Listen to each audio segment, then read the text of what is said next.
Mafia है, जो political nexus है, उससे लड़नी पड़ेगी। ये लंबी लड़ाई है, लेकिन मैं आपसे वादा करता हूँ, आज मैं आया। नमस्कार, আমি দোলন, আপনারা দেখছেন বিগ নিউজ।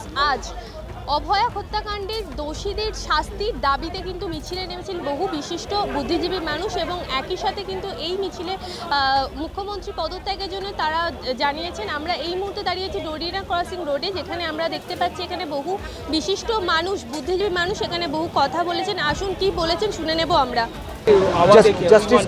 जस्टिस के लिए यानी ये तो हमारा राइट है, राइट टू लाइफ। मैं जस्टिस के बोल राइट टू लाइफ की बात करता हूँ। राइट टू लाइफ बंगाल में फेल हो चुका है। इतनी पॉलिटिकल वायलेंस है, इतनी इलेक्टोरल वायलेंस है, इतनी कम्युनल वायलेंस है, और उसमें जो मुस्लिम लीग के वक्त में 1940s में जो माफिया, नेक्सस, अंडरवर्ल्ड, क्रिमिनल्स को यूज़ किया जाता था पॉलिटिकल एजेंडा के लिए, वही आज भी किया जा रहा है, और ये बहुत दुख की बात है। कुछ क्या दिल्ली फाइल्स में देखा जाएगा बंगाल के पार्ट में? हाँ, ये भी देखा जाएगा, इससे ज़्यादा भी देखा जाएगा, क्योंकि लोग जो भूल गए हैं कि कितना ग्रेट और महान बंगाल था, वो भी देखने को मिलेगा।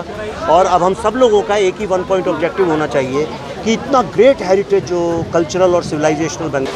দেখুন, এখানে মুখ্যমন্ত্রী এটা বলছেন যে রাত 8টার পরে মেয়েদের রাস্তায় থাকা উচিত নয়, বাইরে থাকা উচিত নয়। মুখ্যমন্ত্রী একটা মেয়ে হয়ে তাহলে মুখ্যমন্ত্রী হয়ে ওনারও তো এই কোনো অধিকার নেই, ওনার মুখ্যমন্ত্রী হয়ে ওনারও তো বাইরে থাকার অধিকার নেই। উনিও তো বাইরে থাকছেন, উনিও তো কাজ করছেন, আরও কাজ কি বলবো, উনি দুর্নীতি করে চলেছেন এই রাজ্যের মুখ্যমন্ত্রী। উনি দিনের পর দিন দুর্নীতি করে চলেছেন। আজকের এই মেডিকেল হসপিটাল, আজকের যে হসপিটালে যে আজকে যে কাজটা হলো, যে বোনটির ওপরে আজকের নির্যাতন দিয়ে তাকে হত্যা করা হলো, এর বিচার চাই। এবং এই সন্দীপ ঘোষ এই একটা সিভিক ভলেন্টিয়ারকে দোষী করে তাকে সিবিআইয়ের হাতে তুলে দিয়েছেন। আমরা চাই এই সিভিক ভলেন্টিয়ার একা দোষী নয়, এখানে সন্দীপ ঘোষের সাথে আরও অনেকেই দোষী। আমরা চাই তাদেরকে খুঁজে বার করে সিবিআই সাজা দিক, এবং রাজ্যের মুখ্যমন্ত্রী যার এই রাজ্যে বাস করে এই রাজ্যের মুখ্যমন্ত্রী মা বোনের সম্মান রক্ষা করতে পারেন না, তাদের সাথ দিতে পারেন না, এরকম মুখ্যমন্ত্রীর পদত্যাগের দাবি জানাই আমরা। মাথা ভাঙা হয়ে আরজিকর আমরা লাগাতার দেখে যাচ্ছি, কখনো রক্তাক্ত মেয়ে পড়ে রয়েছে, কখনো মেয়েকে নগ্ন করে পশুর মতন টানতে টানতে নিয়ে যাচ্ছে, কখনো আমরা দেখলাম কর্তব্যরত চিকিৎসক হাসপাতালের সেমিনার রুমে আক্রান্ত, ধর্ষিত, খুন, এবং খুনিকে আড়াল করছেন রাজ্যের মুখ্যমন্ত্রী। তো বাংলা তার মেয়েকে চায়, এই যে কথা, মেয়েকে কোন মেয়েকে চাইলো বাংলা, তা বাংলার মায়েরা দেখছেন। এতেও যদি মায়েরা না দেখেন, এরপরেও যদি 500টা 1000 হলে হাততালি দেন, এরপরেও যদি ওই কন্যাশ্রী, নানান রকমের শ্রী, সেগুলো হাত পেতে নেন, তাহলে আর কিছু বলার নেই। তাহলে একটা দিন ওই যেমন করে জাদুঘরে আমরা পুরনো জিনিস দেখতে যাই, তেমন করে বাঙালি দেখতে যাওয়া হবে। বাঙালি জাতটাই অবলুপ্ত হয়ে যাবে, মিউজিয়ামে বাঙালি দেখতে পাওয়া যাবে।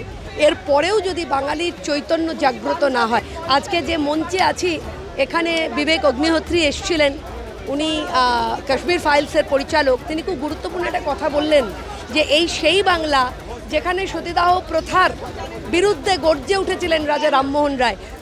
যারা এখানে নারীদের শিক্ষা, নারীদের এগিয়ে যাওয়া, নারীদের নিয়ে এত কাজ যে বাংলায়, সেই বাংলার মাটিতে এমন একজন মুখ্যমন্ত্রী যার রাজ্যে মেয়েরা মানে চূড়ান্ত ইনসিকিওর, নিরাপত্তা নেই, রাজ্যে সুরক্ষা নেই মেয়েদের, এ বাঙালি হিসেবে, মা হিসেবে লজ্জা।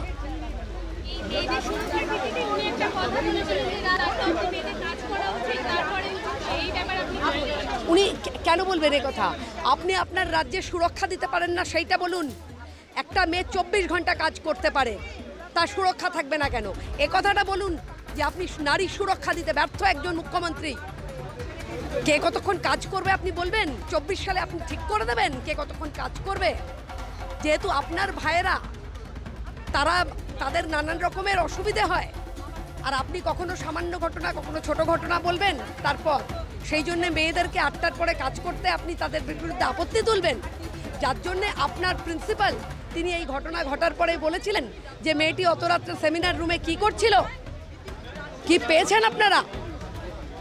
তীব্র ধিক্কার জানাচ্ছি, তীব্র প্রতিবাদ করছি। এবং যা শুরু হয়েছে রাজ্য জুড়ে, তাতে আসন টলে গেছে মুখ্যমন্ত্রী। এই মঞ্চে দাঁড়িয়ে কোন কোন বুদ্ধিজীবী উপস্থিত ছিলেন এবং তারা কি বললেন আমরা শুনে নিলাম। ক্যামেরায় অভিরূপের সাথে আমি দোলন, বিগ নিউজ কলকাতা।